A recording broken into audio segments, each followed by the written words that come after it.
Hello and welcome to my November reading wrap-up.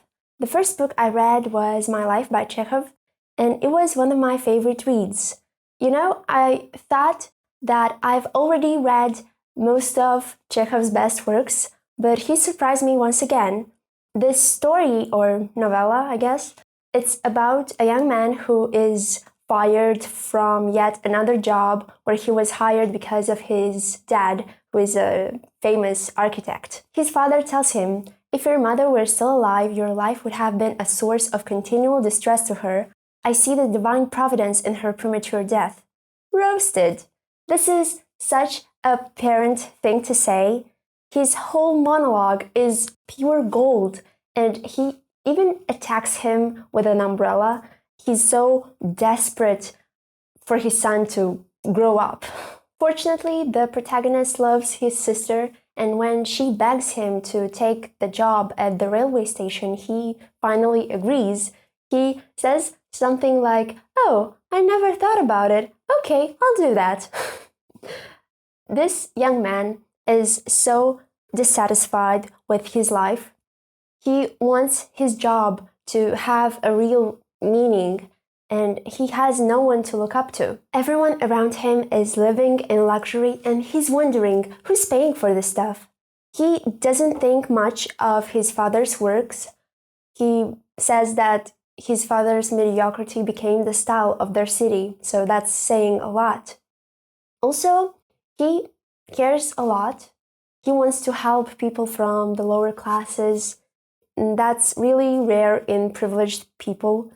He also thinks that upper classes shouldn't be like parasites of the lower ones. You can clearly see Tolstoy's influence on Chekhov in this book. The protagonist values independence, good working conditions, and social justice, so at least his intentions are very good. It was so fun to experience the world for him, to get to be in his head. This is why I love Chekhov. He's so honest, and even though these works are obviously fiction, they feel so real. Like, I can't believe that these characters did not really exist. The adaptation is very beautiful and the actors are very good, so if you want to check it out, go ahead. Another awesome surprise from Chekhov was A Boring Story. And if My Life is the confession of a young man, this novella is the one of an old professor, and I have to say that it was just as good. The main problem of this man is his insomnia, but his mornings aren't that great. There's a certain routine established in the family. Every day his wife comes to him saying the same things, and he finds it hard to believe that this is the woman he fell in love with. He's wondering why his daughter doesn't want to sacrifice her jewelry or music lessons so that their family could have a better financial situation. He basically thinks like any other egocentric person. This story is boring because it's so familiar. There's a paragraph where he describes how much he hates this poor fella because every time he opens his mouth, it seems like he's been talking forever. And our protagonist looks into his eyes, trying to hypnotize him, thinking, "Leave, leave, leave." And instead, this man stays. So annoying. There are also a few remarks on writing and writers. He says that contemporary literature is very clever and noble, but that it lacks talent. Some writers are afraid to talk about nudity.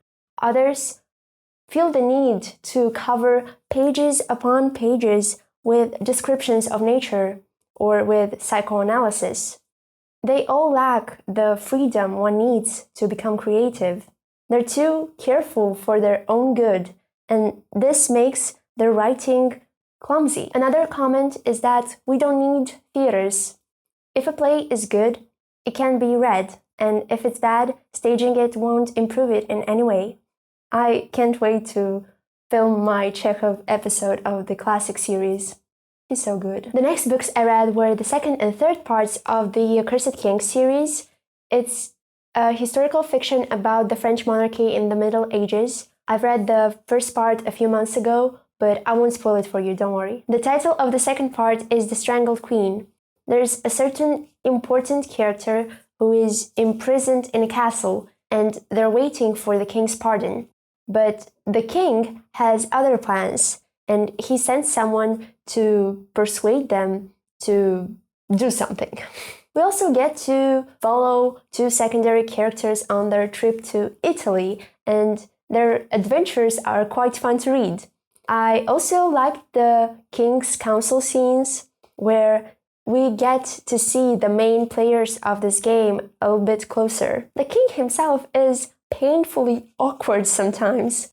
He asks someone, "What did my father say after the coronation?" And the answer is, he just got to work. And this king doesn't know what he's doing, and he's surrounded by vultures. It's great. The third book, The Poisoned Crown, is mainly about a wedding, but other political conflicts evolve as well. The ending of this part was amazing. It ends on a cliffhanger, and I can't wait to start the next part. I read this series mainly to work on my French and to relax, and I think that you can enjoy it if you don't take it too seriously. It's full of political intrigue and adventure, so if you like them, you'll find it entertaining.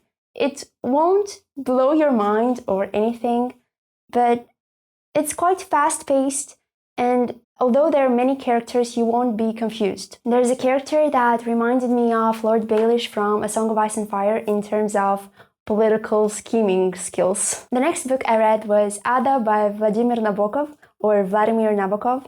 If you hate pretentious people, run and don't look back.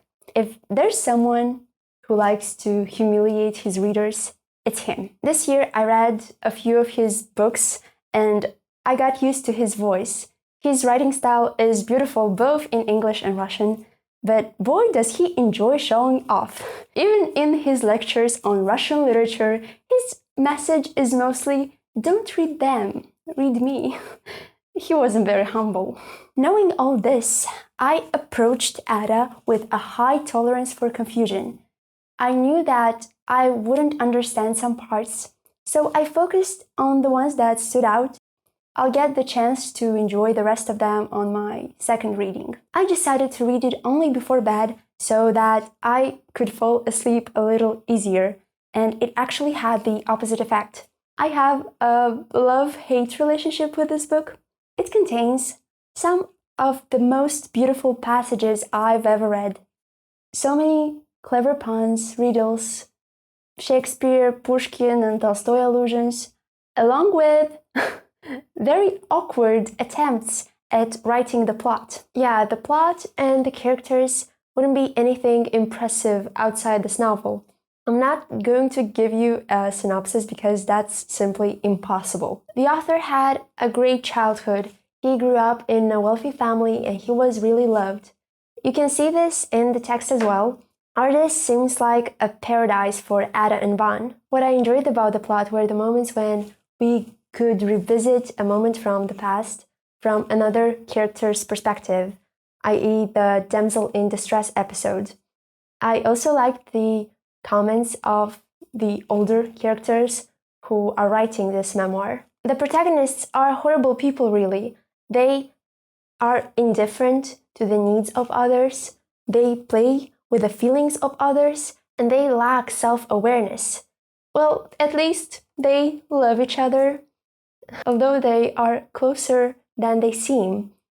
They think that they are cousins, but we as readers know that in fact they're brother and sister. Yay? Some people compare this book to In Search of Lost Time because it's long, it's challenging, and for some people it's worth it. The Butterfly Man is an aesthete, so he doesn't really care about the ethics of his writings. Although in this one, he seems to be more sympathetic towards his characters. If you like reading about erotic love, I think that you will enjoy Ada. It's a little bit easier to read certain parts if you just ignore the fact that the characters are so closely related. I think that Nabokov used this taboo for shock value like he did in Lolita. I think he just liked being controversial or something. This sort of love always takes place within an already established relationship, and this mix doesn't usually end well. It should have been given more attention in the book. The characters could not fully understand what they were doing. As kids, they knew what they shouldn't have known, what they weren't ready for. If you're intimidated by Ada, you should know that the first part is the most confusing one. The rest of it is a little bit more accessible. There's also very little dialogue because Nabokov wasn't a fan of dialogues in general. Do you have to know French and Russian to enjoy it? No, although there are many words in French and Russian. Yeah, Nabokov could be that annoying for no reason. This book is so complex as it is, and I don't think that it needed this added layer of confusion, but our genius loved wordplays so much, too much to sacrifice them for the uncultured reader. He plays with mistranslations such as the annoying family quote from Anna Karenina. All happy families are more or less dissimilar, all unhappy ones are more or less alike. Or calling the play The Three Sisters by Chekhov Four Sisters. You know, stuff like that. Some parts of this book were incredible, and others were a slog. I didn't care about the characters at all. But I think if you're an artist, you'll enjoy it. It's one of the most beautiful books I've ever read. I didn't love Ada, and I don't think I'll ever love anything written by Nabokov, because we're from different planets or something, I don't know. But I can appreciate his works from time to time, that's for sure. The next book I read was a play called The Lower Depths by Maxim Gorky. Now, I read 2 other works of his and I wasn't really a fan, so this was me giving him one more chance. The play is about the main issues in Russia at the time, such as unemployment, poverty, and immorality. The characters come from the lower class and they all live in the basement. In this case, hell is definitely other people. In 1902, when he was writing this, Gorky was interested in Nietzsche and Tolstoy, and he wasn't a Marxist yet. He was sort of on the crossroads. There's a debate here between 2 worldviews. One of them says that people are weak and they need solace, which means that lying is a good thing sometimes. The other says that people need to hear the truth even when it hurts. The conclusion is that lies are the religion of slaves and masters. Truth is the God of the free man. Sounds good. The main message of this work is quite simplistic for my taste, but it's certainly very entertaining. The characters are well written, and the debate was nice. I can understand why it was needed back then, but right now it's not for me. The next book I read was The Unbearable Lightness of Being by Milan Kundera. I've had this book on my reading list for 5 or 6 years, and over time I've come across people who adore it and people who hate it with passion. The title and the cover were so intriguing that I couldn't postpone it anymore. The author clearly likes oxymorons, and you know when you learn a trick or some fancy phrase in a foreign language and you want to show it off as much as you can, I guess this was the case with this book. And the trick wasn't bad, but after a while it got annoying. I could see how much work Kundera put into it, but it didn't help me appreciate the book itself. Since it's also about the Prague Spring in Czechoslovakia at the time, it's obvious that the Soviets are called Russian and they're not viewed in the best light, so I'm sorry if you're offended by that. One of the main concepts of the novel is that if we only have one life to live, then we might as well not have lived at all. A life that doesn't repeat is like a shadow. It's too light, it doesn't have any meaning. If it happened again, it would be heavy, but it would have meaning. There are no rehearsals in life, only premieres. The plot is like a spiral, and when we revisit certain events, our experience is very different the second time. It's deeper. Our main character, Tomasz, we follow him throughout his countless love affairs. He's usually more interested in women's bodies rather than anything else. He's also a surgeon, so I guess he's fascinated by bodies in general. The book focuses a lot on eroticism, and don't take this out of context, but I prefer the way that Nabokov approached the subject in Ada.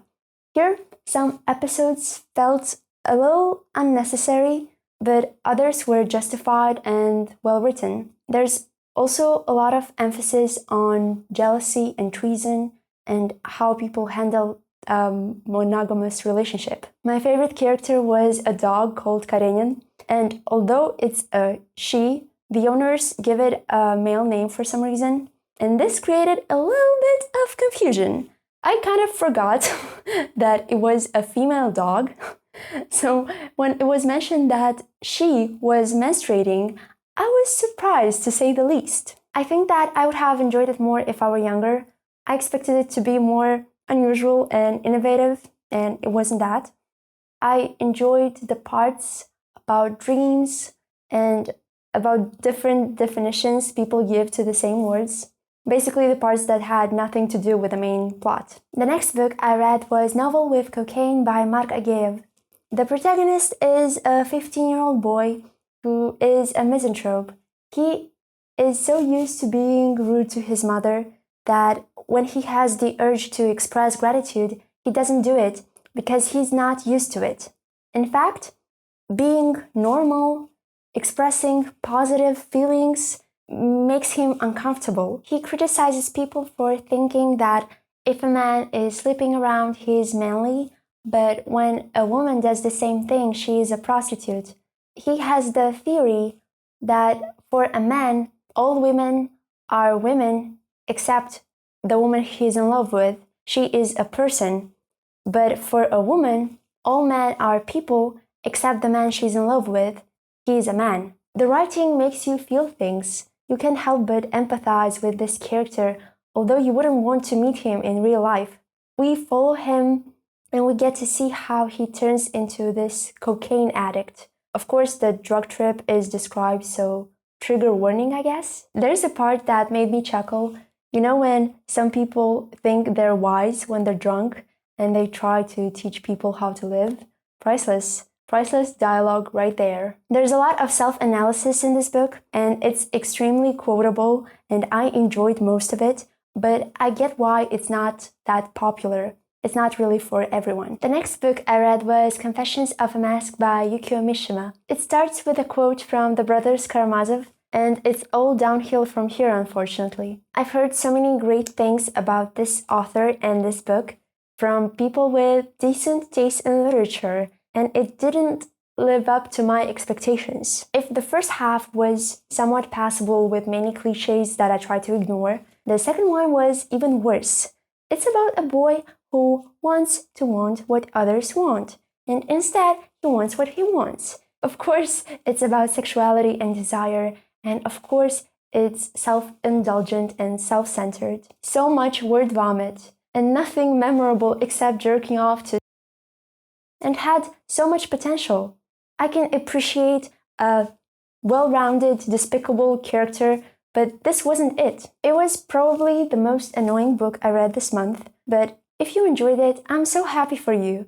Some people can be inspired by it, can see the beauty in it, and if you're one of them, please tell me what do you love about it. I'd be very grateful. The last book I read was The Seven Who Were Hanged by Leonid Andreyev. Some critics say that this writer has something in common with Dostoevsky, and I decided to see it for myself. I kind of get what they're saying. Andreyev is against capital punishment, and he really wants to convince us that even criminals deserve to live. It's similar to what Hugo did in The Last Day of a Condemned Man. In this novella, thoughts and feelings come first, and the plot is secondary. It describes how different people think about their deaths, and my favorite idea was, how can I die if I am immortal right now? Leo Tolstoy loved this book, so if you trust his judgment, you should read it. I expected more from it, to be honest. If you want to see my reviews for the sci-fi books I read this month, you should click somewhere here. But for now, thanks for watching. Bye!